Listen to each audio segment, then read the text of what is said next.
हाँ आतिफ बोलो। Hello mister करीम, आपके ऊपर छोटा सा कर्ज है, वो याद दिलाने के लिए फोन किया। पहले भी बोल चुका हूं, कुछ नहीं दूंगा तुम्हें।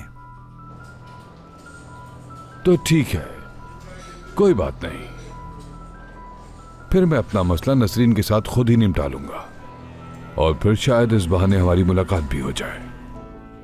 उसने अपनी मौत को दावत दी है। यह मामला बढ़ता जा रहा है अली, मुझे डर है कहीं ये नसरीन को अगवा ना कर ले। मैं इस मामले को कल खत्म कर दूंगा।